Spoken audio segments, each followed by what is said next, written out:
The next speaker is again, his first name is extremely long, so I'll call him Costa. Costa comes from Ericsson, and Ericsson is a sponsor of this evening, so give him a huge round of applause for that. And Costa's to talk around innovation and broadband access. So Costa, thank you.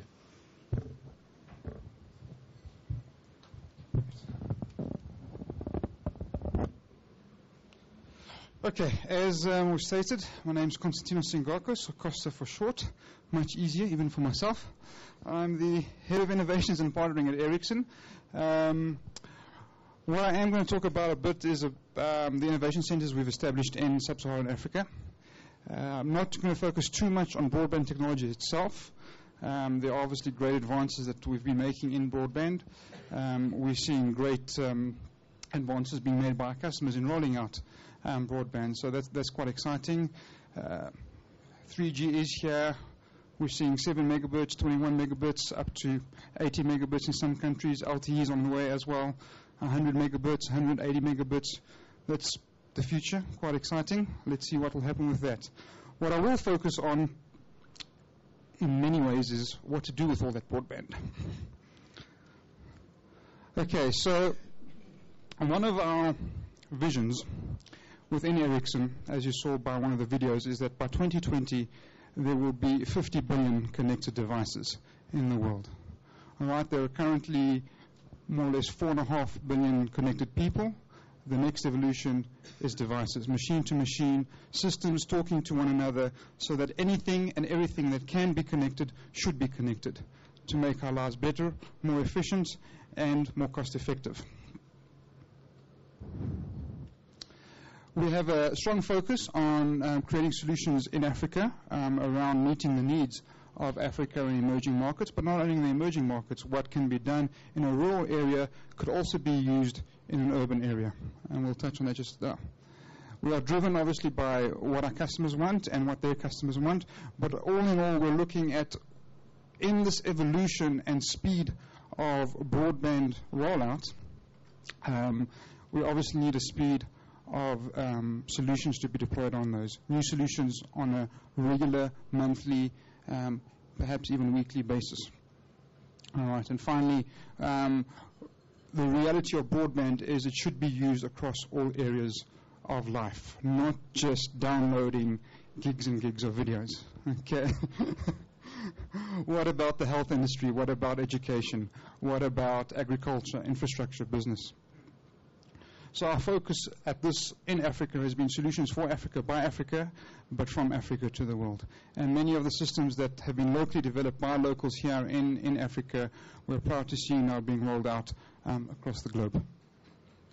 Okay, so moving in, how do we get there? At a bit of a twist, many of the solutions and innovations we come up with are through the CSR initiatives that we run. You saw the first video with Jeffrey Sachs speaking about the Millennium Villages. This has been one of our flagship projects in sub-Saharan Africa. About 79 villages grouped into 12 village clusters have been connected through mobile networks with broadband. And across these networks we have started rolling out and developing services across infrastructure, health, education, agriculture and so forth. A project to connect and use these sites, the thousands upon sites across the continent, to provide weather information for Africa. Refugees United just launched last month in New York with Bill Clinton, allowing refugees to use telecommunications networks to be reunited with their friends and family. A lot of work with the Red Cross, UNICEF, and our latest global project launch, the Connect to Learn, part of the Educational Partnership Program, which I'll chat a little bit just now.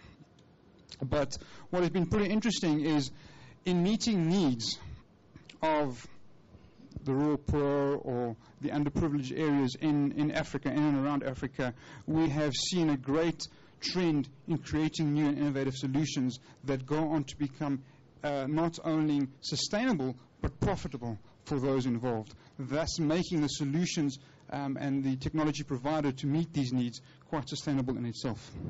All right, so some of the solutions we've created, I'm going to skip through this and some of the areas that we focus on. Dynamic discounting is where we launched it all. Okay, I'm not going to go into, it's a lot of acronyms, I'm not going to touch onto this, but a solution to say, well, we have all this access. What do we do with it when it's not being utilized? How about dynamically offering discounted prices to users so that they can make and receive calls and use data at that point at a cheaper rate?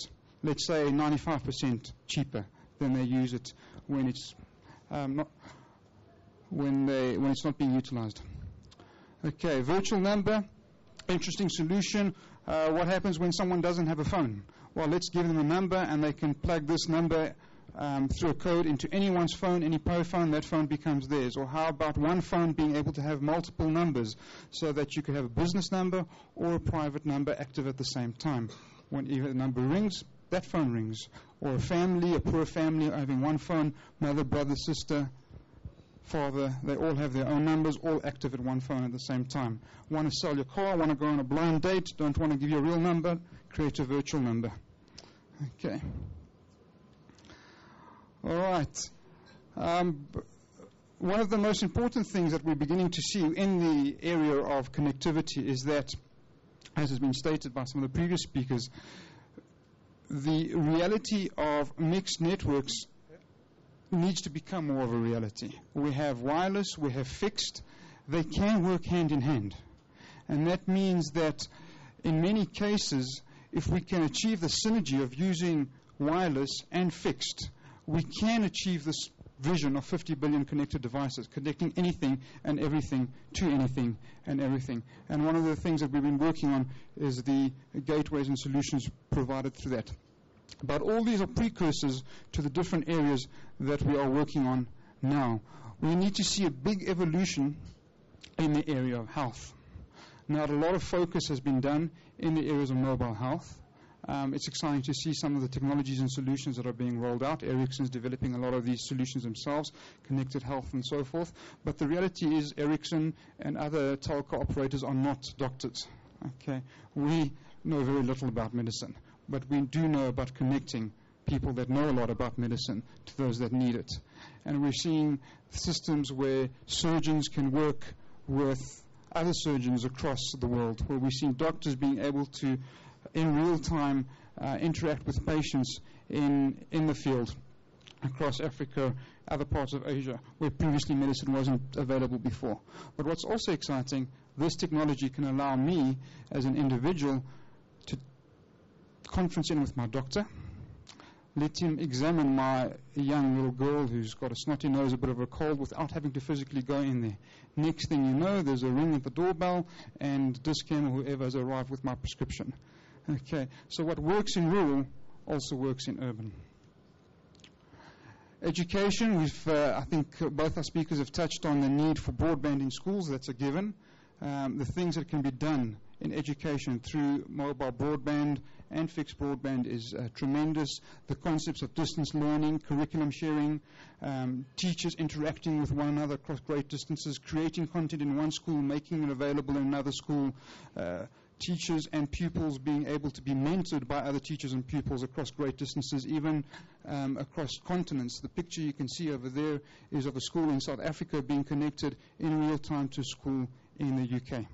Okay, and the teachers interacting with one another in real time and running joint classes. Agriculture, I won't spend too much time on this, but this is an old industry.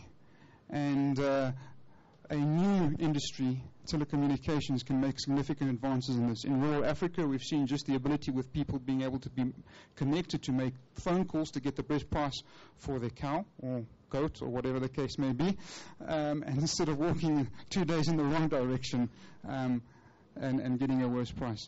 Those camels, incidentally, it's a local picture taken by a guy in Ericsson. I'm not sure how he got them to pose like that, but in the background is one of our towers in Kenya, one of the first Millennium Villages we rolled out.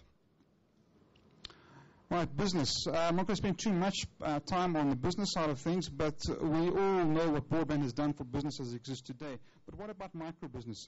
What about the ability to do financing through the telecommunications network and make this financing available to users? What about micro-insurance and so forth? These are all interesting areas, and the more connectivity is out there, the more reality of being able to access funds to create entrepreneurs and launch separate and new businesses. Okay, this little solution is one of our news that we're launching in Cape Town in 2 weeks' time. Community power, what you can see here is sites from the village in Kenya, again in Dartu. Part of providing broadband access is how do we get it there when there's no power? All right. Towers, communications requires power. What about a phone that runs out of power, especially a mobile phone? How do you actually make a call on that? So Ericsson has spent quite a lot of R&D into developing energy-efficient solutions, reducing significantly the amount of power required to run a tower and a station and so forth. But we've also created energy efficiency hybrid solutions through wind and solar to the point where our sites, on average, in these cases, can run up to 95% of the year without traditional power, i.e. from a grid or from diesel, on renewable energies. This power, in fact, generates so much power that we now have excess power. This excess power can be tapped off and fed through the mobile network, and access rather through the mobile network to users to charge phones, run fridges, schools, clinics, and obviously in Africa's case, most importantly, watch the World Cup. More importantly, you can charge for that power and bill for it. The local power incumbent companies in Africa can plug into that and add additional power sources or store that power for future use, all controlled through a global broadband network or national broadband network, as the case may be. Okay. So, how do we bring all this together? Some of the ideas that we're looking at Ericsson, some of the things that we're implementing, some of these models I think have already been touched on, and it'll be interesting to explore these in the future. We have this concept of platforms and services or servers sitting with information that needs to be accessed.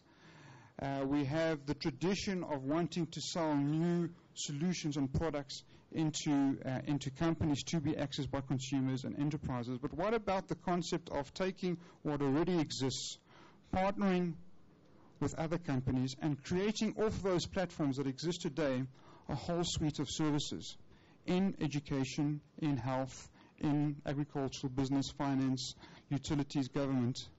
In essence, what we are looking at here is a complete cloud environment where all these services can be accessed and be made available through multiple networks to consumers and enterprises and businesses across the country, and in many cases across the continent or globe through single entities. Now, we have this infrastructure, a big infrastructure already deployed in South Africa. So what's the next step? Well, let's start small, utilize what we have, launch very specific services. From there, grow into more traditional consumer services. And finally, target specific verticals. The catch with broadband is the more we use it, the more we can use it. The irony is that we have been for many times looking at the kind of killer app. What is it that I need this broadband for? And as I said earlier, most of the cases we just use it for downloading videos and whatever else. I'm one of those users that has 3G and broadband connectivity. I don't actually have a fixed broadband connection at home. I use wireless mostly, but many of my colleagues and members do. And the connectivity, when speaking to them, is pretty much used for just downloading stuff. What about turning that available capacity, increasing it over time to provide education, to provide healthcare, not only to rural areas but also to urban areas in a new and different way? The amount of content that is out there that can be made available in a proactive manner across industries can really make good use of our broadband infrastructure.